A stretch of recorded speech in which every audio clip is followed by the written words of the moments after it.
नमस्कार साथियों, analyser app में आप सभी का स्वागत है। अब हम चल रहे हैं भाई दूसरे चैप्टर में, यानी दूसरे वीडियो में, हिंदी शिक्षा शास्त्र का वीडियो नंबर 2। और इसमें देखेंगे बाल विकास के चरण के अंतर्गत दूसरा भाग। हमने 2 भाग में बाल विकास के चरण को पढ़ने की बात की थी। पहला चरण तो हमने देख लिया, प्राक भाषा का चरण, जिसमें सामान्य तौर पर बालक जो है ज़्यादा बोलता नहीं है, बस क्या करता है, इशारों से, हाव भाव से, रो करके, हंस करके अपनी बातों को व्यक्त करता है। और दूसरा चरण जो हमने पढ़ा था, उत्तर जो भाषा का स्टेज है, 2 चरण थे, तो उत्तर भाषा उसको हम इसमें पूर्ण रूप से देखेंगे। उसके 5 जो अवस्थाएं हैं, जिसकी चर्चा मैंने पिछले वाले वीडियो में थोड़ी सी कर दी थी, लेकिन इस वीडियो में हम विस्तार से देखेंगे। वो इस तरीके का आप देखते हैं, जब बच्चे थोड़ा बोलना सीख जाते हैं तो ये वही चरण है जिसमें बच्चे बोलना सीख जाते हैं। और हाँ, हेलो, हाँ हाँ हो गया है, हाँ बिल्कुल बिल्कुल, आ जाइए, ये जो होते हैं ना, ये वही बच्चे होते हैं। इनको फ़ोन करो तो फिर अपने मम्मी का, पापा का फ़ोन उठा लेते हैं और फिर अपने मम्मी पापा को देते नहीं हैं, वहाँ से छुप के आ जाते हैं कहीं, और फिर आपसे बात करेंगे। हेलो, हाँ पहले मुझसे तो बात करिए, फिर मेरी मम्मी से मैं बात करा दूँगा, मेरे पापा से बात करूँगी। पापा तो नहीं है, पापा तो चले गए कहीं, जबकि पापा वहीं पर है। वो ऐसे बच्चे होते हैं जो कि सीख जाते हैं, तो बोलने के बाद कुछ चीज़ें सीखते हैं ना, तो उसको बार बार करने का मन करता है। तो जैसे बोलना सीखे रहते हैं तो बार बार बोलने का इनको मन करता है। अब देखते हैं उत्तरकालीन भाषा विकास की अवस्था के अंतर्गत 5 अवस्थाएं हमने बात की थी। पहला चीज़ है दूसरे की भाषा को समझना, दूसरा है शब्दावली का निर्माण करना, तीसरा शब्दों का वाक्यों में संगठन करना, चौथा उच्चारण, और 5वां भाषा विकास है स्वामित्व। थोड़ा थोड़ा मैं समझा देता हूँ। दूसरों की भाषा को समझने का मतलब, जैसे मैं कुछ चीज़ें बोल रहा हूँ, उसको सामने वाला बच्चा समझेगा। हमेशा ये जो बात हो रही है हम बालक के विषय में, बालिका के विषय में ही हो रही है। तो बालक या बालिका समझेगा, तो उसकी बात की जा रही है इसमें कि दूसरों की भाषा को समझना। क्लियर है? यानी बालक या बालिका दूसरों की भाषा को समझेगा। ये इसका पहला अवस्था है उत्तरकालीन भाषा विकास का। दूसरा अवस्था है शब्दावली का निर्माण करना, छोटा छोटा शब्द का निर्माण करना, जैसे बस, कमल, जल, चल, थल, नल, इस तरीके के शब्दों का, छोटे छोटे शब्दों का निर्माण करना। फिर शब्दावली का निर्माण तो कर दिया, अब शब्दों का वाक्यों में संगठन करना, यानी शब्दों को, जो शब्द उसने छोटा छोटा बनाया था, जैसे जल, नल, कमल, ऐसे छोटे छोटे शब्द बनाए थे, तो उसका वाक्यों में संगठन करना, वाक्य में जमाना, ये तीसरी अवस्था में वो सीखता है। जैसे चल, कमल, चल, चल, कमल, झट, पट, नल, पर, चल, चल, कमल, घर, चल, इस तरीके का। चल का मीनिंग अलग है, उसको, कमल का मीनिंग अलग है, जल का मीनिंग अलग है, कल का मीनिंग अलग है, घर, पर, चल, छट, पट, सबका मीनिंग अलग है। तो सबके मीनिंग का अलग अलग मीनिंग है, लेकिन उसको मिला करके एक वाक्य में कैसे बोला जाए, ये चीज़ सीखता है तीसरी अवस्था में। चल, चमल, कमल, चल, चल, कमल, नल, चल, कमल, नल के लिए, झटपट, चल, इस तरीके का जो एक एक बिना मात्रा वाला जो सीखता है, उसको यूज़ करता है। फिर उच्चारण, पहले क्या होगा, हेलो, हाँ मैं, क्या खाओगे बेटा, आलू, आलू, आलू, आलू, ऐसे आलू आलू खाते खाते ना उनका जीव होता है, ल नहीं बोल पाते, तो जैसे क्या बोलेंगे, लमेश, मिक्चल, तत्तू, लत्तू, फत्तू, मम, टम, इस तरीके छोटा छोटा प्यारा प्यारा। तो वैसे शब्दों का उच्चारण साफ होता है धीरे धीरे करके, वो चौथे स्टेप में है, चौथी अवस्था में है। और 5वीं अवस्था में भाषा विकास का स्वामित्व, तो जब वो सारी चीज़ें जान जाता है और भाषा को अपने हिसाब से, अपने संप्रेषण की क्षमता को विकसित कर सकता है, आपको बोल करके सम्मोहित कर सकता है, बहुत अच्छी तरीके से बोल सकता है, तो उसकी अवस्था को क्या बोलेंगे, भाषा विकास का स्वामित्व की अवस्था बोलेंगे। तो इस तरीके से 5 अवस्थाएं हैं। इस 5 अवस्था में धीरे धीरे चीज़ें देखेंगे कि कैसे कैसे होता है। पहला देखते हैं दूसरों की भाषा को समझना।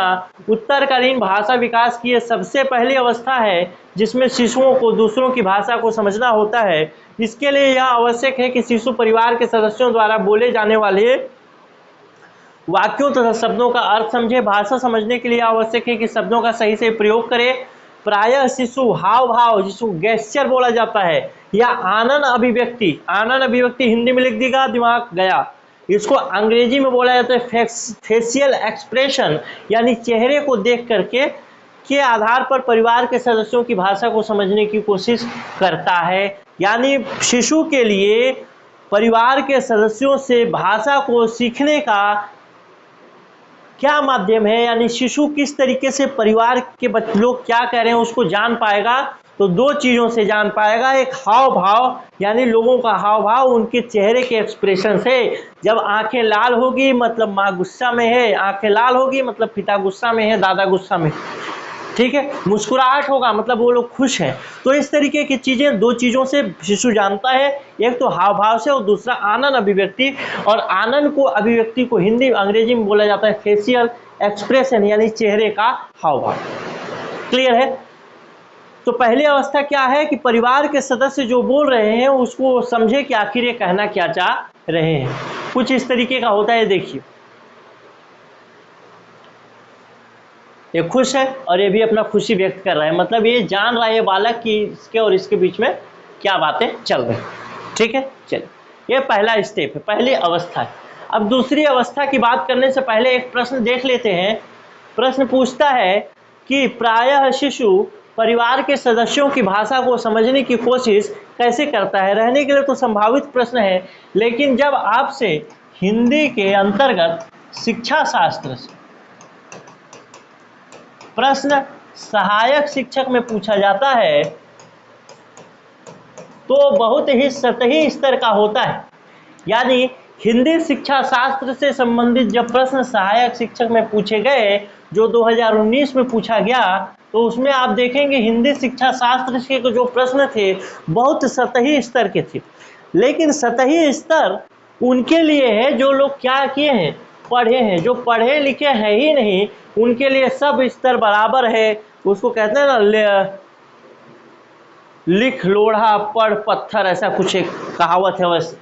तो जो लोग नहीं पढ़े इसका मतलब उनके लिए बराबर ही है, तो सतही स्तर नहीं कहा जा सकता। लेकिन आप लोग जो पढ़ रहे हैं अभी, जो एनालाइजर में आप पढ़ रहे हैं, वो सतही स्तर से थोड़ा सा गहरा है ताकि आपका सारा प्रश्न बन जाए।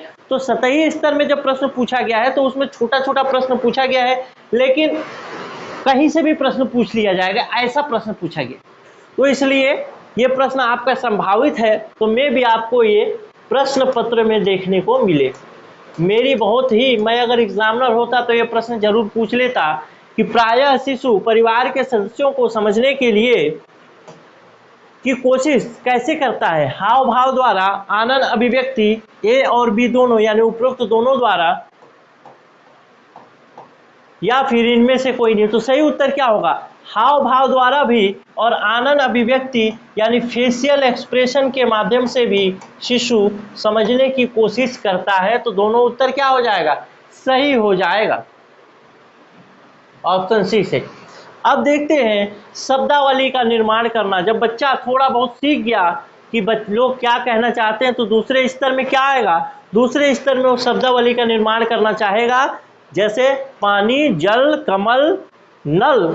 पहले तो वैसे शब्दावली का निर्माण करेगा। शब्दावली का मतलब शब्द, शब्दावली मतलब वोकेबुलरी, शब्दकोश का निर्माण अगर कह सकें। तो पहले तो ऐसे शब्दों का निर्माण करेगा जो शब्द कठिन न माने जाएं। जो शब्द कठिन न माने जाएं मतलब उच्चारण में, बोलने समय उनको बहुत कठिनाई का सामना न करना पड़े। जैसे छोटे बच्चे को आप बोलें कि तुम बोलो तमिलनाडु, तो बच्चा नहीं बोल पाएगा आसानी से।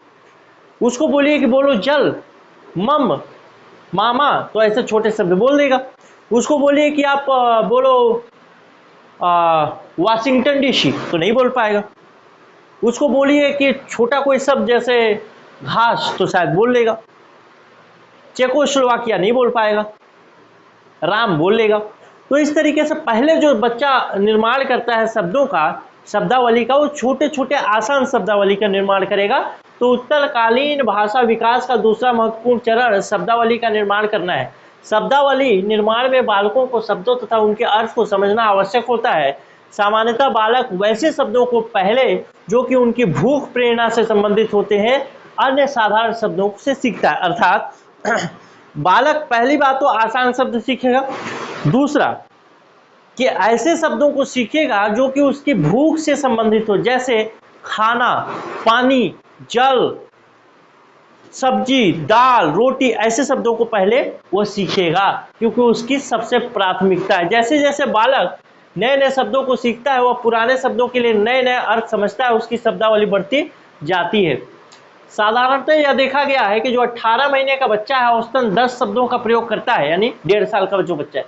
जो 2 साल का बच्चा हो गया यानी 24 महीने का जो बालक है 29 शब्दों का प्रयोग करता है। 2 वर्ष के बालक का औसत शब्दकोश 200 से 300 का होता है। और इसी तरह बालक जब स्कूल पहुंचता है तो शब्दकोश और भी अधिक बढ़ जाता है। आपसे प्रश्न पूछ देगा कि 18 महीने के बालक के लिए या फिर 18 महीने के बालक लगभग कितने शब्दों का प्रयोग करते हैं, या फिर 24 महीने का बालक लगभग कितने शब्दों का प्रयोग करते हैं, या फिर जब बालक 2 वर्ष के औसत 2 वर्ष से अधिक होता है तो कितने शब्दों का प्रयोग कर सकता है। तो 200 से 300, तो यहाँ से भी प्रश्न पूछा जा सकता है कठिन थोड़ा बनाने के लिए और फैक्चुअल उठाने, फैक्ट के हिसाब कुछ इस तरीके से देखिए। ई क्या है, ठीक है। चलिए ये प्रश्न, ये तो था आपका शब्दावली। सामान्यतः 2 वर्ष के बालक का औसत शब्दकोश कितना होता है? 50 से 100, 200 से 300, 400 से 600 या 1000 से 1500। तो अभी हमने पढ़ा कि 2 वर्ष से अधिक के बालक का शब्दकोश लगभग कितना होगा? 200 से 300, यानी ऑप्शन बी हो जाएगा। इस तरीके से थोड़ा, ये जरूरी नहीं है कि 200 से 300 ही हो, लेकिन एक सामान्य धारणा के हिसाब से हम कह सकते हैं, कुछ अपवाद भी हो सकते हैं। कोई बच्चा हो गया जो 305 सीख लिया, 416 सीख लिया, तो कैसे करेंगे आप? नहीं कर सकते। कुछ बच्चे सीख जाते हैं, लेकिन सामान्य तौर पे वही जो आंकड़ा बताया है वही सही। अब देखते हैं शब्दों का वाक्यों में संगठन। बच्चों को मिलाकर वाक्य, शब्दों को मिलाकर वाक्य बनाना और इसे बोलना बालकों के लिए कठिन कार्य है। फिर भी 2 वर्ष की आयु में बालक शब्दों का वाक्यों में गठन करने का पहला प्रयास करते हैं। बालक बोल रहा हूं तो लड़का लड़की दोनों की बात कर रहा हूं, कोई लिंग भेद वाली बात नहीं। ऐसा करने से उसे उम्र में आंशिक सफलता मिलती है, यानी 2 वर्ष की उम्र में थोड़ा बहुत वो बोल लेता है मिला करके। ऐसे शब्दों को बोलने के साथ साथ वे उपयुक्त हाव भाव भी दिखाते हैं, जिससे उन शब्दों का अर्थ स्पष्ट हो जाता है। धीरे धीरे बच्चे को जैसे बच्चे को जीभ बोलने को कहें तो वह जीभ बोलने के साथ साथ जीभ दिखाते भी हैं। तो जब बच्चे क्या होते हैं, शब्दों का वाक्यों में प्रयोग करना शुरू करते हैं, तो कुल मिला के उनको ये डर रहता है कि जो बात मैं बोल रहा हूँ वो बात शायद सामने वाला समझ पाए या नहीं समझ पाए, मेरे को ऐसा लगता है। इसीलिए तो जब उनसे आप बोलोगे कि हाथ बोलो, तो हाथ बोलेंगे और हाथ ऐसे छू के भी दिखाएंगे। आंख बोलो, आंख बोलेंगे भी और ऐसे छू के भी दिखाएंगे। इसका मतलब कि वो पूर्ण रूप से प्रदर्शित करना चाहते हैं। उसी तरीके से आप बोलेंगे जीभ, तो जीभ ऐसा करके दिखाएंगे, ठीक है। तो 2 वर्ष के जो बालक होते हैं वहां से वो लोग थोड़ा बहुत बोलना शुरू करते हैं। आपसे प्रश्न पूछ लेगा कि 2 वर्ष के बालक शब्दों का प्रयोग कर सकते हैं नहीं कर सकते, इस तरीके घुमा करके, तो यहाँ से आपको सही उत्तर हो जाएगा। और एक खूबसूरत सी तस्वीर ये भी आप देख सकते हैं। देखिए, इससे जीभ बोलने के लिए बोला गया, और जीभ बोलने के बाद कैसे दिखा रही, देखो वही, ठीक है, लड़की। चलिए आगे देखते हैं। 2.5 वर्ष की उम्र में बालक संज्ञा एवं क्रिया शब्दों को मिलाकर एक छोटा वाक्य बनाने की कोशिश करता है, परंतु अक्सर छोटा वाक्य भी अधूरा ही रह जाता है। जब बालक 5 साल का हो जाता है तो सभी शब्द भेद, पार्ट ऑफ स्पीच को मिलाकर छोटे छोटे वाक्यों को बोल लेता है। प्रत्येक अनुक्रमिक वर्षों यानी आगे आने वाले वर्ष में बालक वाक्यों का प्रयोग अधिक प्रवीणता यानी अधिक अच्छे से करने लगता है और वाक्यों के व्याकरण संबंधी दोष भी घटता जाता है। यानी पहले क्या करेगा, पहले जब बोलेगा तो उसका व्याकरण अशुद्धि बहुत रहेगा, सब माप है, दूध भात।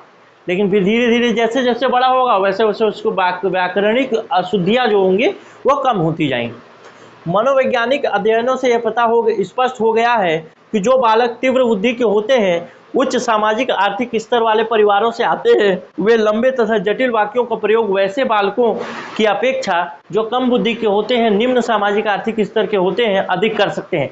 यानी जो अच्छे स्तर के विद्यार्थी होते हैं, अच्छे परिवारों से आते हैं, वो ज़्यादा लंबे वाक्य बोल सकते हैं, लेकिन कमजोर परिवार से आने वाले या फिर शिक्षा के क्षेत्र में उतना अच्छा सुदृढ़ शिक्षा से कम सुदृढ़ परिवारों से आने वाले जो विद्यार्थी होते हैं वो कम लंबे वाक्य और स्पष्ट वाक्य बोल पाते हैं। बालकों द्वारा वाक्यों के प्रयोग में यौन का भी प्रभाव पड़ते देखा गया है। अक्सर लड़कियां लड़कों की अपेक्षा अधिक लंबे, क्या हो गया, अरे कीड़ा चल रहा है उसकी वजह से टच हो जा रहा। हाँ, अक्सर लड़कियां लड़कों की अपेक्षा अधिक लंबे तथा जटिल वाक्यों का प्रयोग करती हैं। ठीक, चलिए, तो लड़कियां वैसे भी बोलने में तो माहिर होती हैं। बच्चों द्वारा शब्दों का वाक्यों में संगठन भाषा विकास की किस अवस्था में आता है? यानी बच्चे शब्द को वाक्य में संगठित करके बोलते हैं, जैसे चल कमल घर चल, चल कमल झटपट नल पर चल, चल चल झटपट फट नट मटकट फट। ऐसा अगर बोलते हैं तो किस में आएगा? प्राक भाषा विकास की अवस्था में, उत्तरकालीन भाषा की विकास की अवस्था में, उपरोक्त दोनों या इनमें से कोई नहीं आपको बताना है। तो सही उत्तर हो जाएगा उत्तरकालीन भाषा विकास की अवस्था में, जिसको मैंने पढ़ाया भी। अब देखते हैं उच्चारण। तो उच्चारण तो मेरे दोस्त बहुत सारी चीजें उच्चारण के तहत लोग सीख जाते हैं, लेकिन एक उम्र के बाद भी कई लोग सीख नहीं पाते। जैसे हमारे साथ एक लड़का रहता था, राम लखन, पढ़ाई करता था, तो उसको टीचर क्या करते थे, बोलते थे कि तुम इस किताब को पढ़ के सुनाओ। सामान्य तौर पे उच्चारण को सही करने के लिए या बच्चों के अंदर झिझक ना हो, उसको दूर करने के लिए प्राइमरी में बच्चों से पाठ्य पुस्तक को पढ़वाया जाता है। उसी तरीके से वो राम लखन भी पढ़ता था। पढ़ते पढ़ते जब एक समय आता था तो कहीं पे ऐसा लिखा रहता था, और इसको राम लखन फट से बोलता था अवर। यानी क्या हुआ, रहने के लिए इसको क्या पढ़ सकते हैं, और पढ़ना चाहिए, लेकिन वो पढ़ता था क्या, अवर। वो कौन सी कक्षा में था, कक्षा 5वीं में। यानी वो क्या था, जानता तो था कि इसका मीनिंग क्या है, लेकिन उच्चारण उसका ठीक नहीं था। वो तो जान जाएगा, वो तो समझ जाएगा, लेकिन सामने वाले को जब और को अवर बोलेगा, इसका मतलब सामने वाला समझ नहीं पाएगा। क्लियर है? चलिए, तो इस तरीके के उच्चारण की बातें हैं। उत्तरकालीन भाषा विकास का चौथा स्तर शब्दों का सही से उच्चारण करना सीखना, शिशु अनुकरण द्वारा बच्चों का उच्चारण सीखना है। माता पिता तथा परिवार के अन्य सदस्यों की भाषा को ध्यानपूर्वक सुनता है, जो शिशु होता है वो, और उसकी नकल करने की कोशिश भी करता है। कुछ इस तरीके से, हेलो, हाँ हाँ आप आ जाइए, कोई दिक्कत नहीं है, हम बैठे हैं, हाँ मम्मी तो नहीं है, मम्मी नहाने गई, आप क्या करें, हम तो खेल रहे हैं। ऐसी बातें ये बच्चे करते हैं। अक्सर आप जिन घरों में छोटे बच्चे रहते हैं, कौन से बच्चे, जो कि 2 साल के हों, 3 साल के हों, 4 साल के हों, ऐसे बच्चों, ऐसे घरों में फ़ोन लगाइएगा 10 से 12 बार। अगर वो बच्चे फ़ोन से गेम खेलते होंगे तो 10 से 12 बार लगाएंगे, तो आपसे तो कम से कम 4 से 5 बार तो आपके फ़ोन को काट दिया जाएगा। फिर भी वो लगा दिए तो फिर ये बच्चे उठाएंगे, आपसे बहुत सारी बातें करेंगे। अगर उनको बात करने का मन है, पहले मुझसे बात करिए, मम्मी से बाद में बात करिएगा, पापा से बाद में बात करिएगा, ये वो 3 बहुत सारी बातें, और उसके बाद फिर आप बात कर पाएंगे फाइनली जिससे आपको बात करना है। तो ये है भाई हालात अभी हमारे। 1 वर्ष तक की आयु में बालकों का उच्चारण इतना अस्पष्ट तथा अबोध्य होता है, छोटे बालक जो होते हैं 1 साल के, उनको, कि उसका सही सही अर्थ केवल उनके माता पिता और परिवार के सदस्य ही समझ सकते हैं। 1.5 वर्ष की उम्र में होने तक उनके उच्चारण में कुछ सुधार होता है, और तब उसे अन्य व्यक्ति भी समझ पाते हैं। कुछ बालक ऐसे होते हैं जो 12-13 साल की उम्र हो जाने के बाद भी शब्दों का अशुद्ध उच्चारण कहते हैं। ऐसे बालकों को फिर से उसका सही उच्चारण सिखाना बहुत कठिन हो जाता है, क्योंकि उनमें अशुद्ध उच्चारण की एक आदत बन जाती है। 20 से 22 वर्ष की उम्र में स्वयं ही जब वे उच्चारण के प्रति काफ़ी सचेत हो जाते हैं तो उनमें सुधार लाते हैं। अब देखते हैं 5वीं अवस्था, भाषा विकास का स्वामित्व। ये अवस्था तो खैर बेहतर अवस्था है। ये अवस्था ऐसा अवस्था है जिस अवस्था में आप भाषा के सभी आयाम को जान जाते हैं, उच्चारण सही करते हैं, शब्दों के अर्थ सही समझते हैं, भाषा शब्दों का वाक्यों में ठीक तरीके से प्रयोग कर लेते हैं, जो सामने वाला बोलता है उसको आप समझ भी जाते हैं। तो 5वीं अवस्था आती है भाषा विकास के स्वामित्व की अवस्था, यानी मास्टरी ऑफ लैंग्वेज डेवलपमेंट। यानी आप भाषा में मास्टर हो गए, टीचर हो, मास्टर हो गए मतलब प्रवीण हो गए, पास हो गए एक तरीके। तो इस अंतिम अवस्था में व्यक्ति को शब्दों और वाक्यों का सही सही प्रयोग, भाषा के व्याकरण तथा भाषा के वाक्य विन्यास आदि का पूर्ण ज्ञान हो जाता है। उसका लिखित भाषा तथा मौखिक भाषा पर अच्छा नियंत्रण हो जाता है। कुछ इस तरीके से हो जाते हैं खुश बच्चे। इस तरह हम देखते हैं कि व्यक्तियों का भाषा विकास कई चरणों से पूरा होता है। भाषा विकास इन चरणों का निरंतर होता रहता है। अद्यपि विकास की गति में अवस्थाओं के अनुसार अंतर पाया जाता है, फिर भी इन अवस्थाओं के बीच कोई स्पष्ट रेखा नहीं होती। अर्थात विकास की गति में अवस्थाओं के अनुसार कुछ अंतर पाया जाता है। किसका कहने का मतलब ये है कि कुछ बच्चे हो सकते हैं कि कम उम्र में ज़्यादा स्पष्ट बोले, और कुछ बच्चे हों कि ज़्यादा उम्र होने के बाद भी उच्चारण सही से कर न सकें। तो ये सब अलग अलग बातें हैं, लेकिन एक सामान्य जो 5 स्टेप है उसको आपको जानना है। 5 चरण, 5 अवस्थाएं। प्रश्न देखते हैं, बच्चे शब्दों का सही से उच्चारण करना भाषा विकास की किस अवस्था में सीखते हैं? तो प्राक विकास की अवस्था, उत्तरकालीन विकास की अवस्था। सही उत्तर क्या हो जाएगा? ऑप्शन बी, उत्तरकालीन विकास की अवस्था। इस तरीके से हमारा ये हिंदी के शिक्षा शास्त्र का दूसरा वीडियो था। अब हम मिलेंगे आगे और ऐसे ही आसान आसान प्रश्न आप देखते जाएंगे। ऐसे ही आसान आसान प्रश्न आपसे पूछेगा भी, लेकिन ज़रूरी है कि आप उसको ठीक तरीके से पढ़ लें। अगर इसी बात को आपसे प्रश्न के माध्यम से सीधे पूछ लिया जाता और आप पढ़े न होते, तो सोच के देखिएगा, या फिर आप ऐसे किसी मित्र से पूछ के देखिएगा कि उच्चारण का सही ज्ञान, यही जो प्रश्न था, आखिरी जो प्रश्न मैं आपको दिखाया, इसी प्रश्न को पूछिएगा आप अपने मित्र से कि बच्चे शब्दों का सही से उच्चारण करना भाषा की किस अवस्था में सीखते हैं। इसी ऑप्शन को दे दीजिएगा, इसको मिटा करके, ऑप्शन बी को। तो उसको समझ में आएगा कि ये कितना कठिन प्रश्न है। तो जो पढ़ा नहीं है उसके लिए कठिन है। तो ऐसे ही आसान आसान प्रश्न पूछेगा, लेकिन अगर आप पढ़ेंगे नहीं तो कठिन हो जाएगा। तो इसलिए सभी लोग ध्यान से मेरे साथ जुड़े रहेंगे, पढ़ेंगे, मज़ा आएगा, कोई दिक्कत नहीं है। और ये हमारा दूसरा वीडियो था। आगे हम चलेंगे और भी आगे बढ़ते जाएंगे। नमस्कार, जय।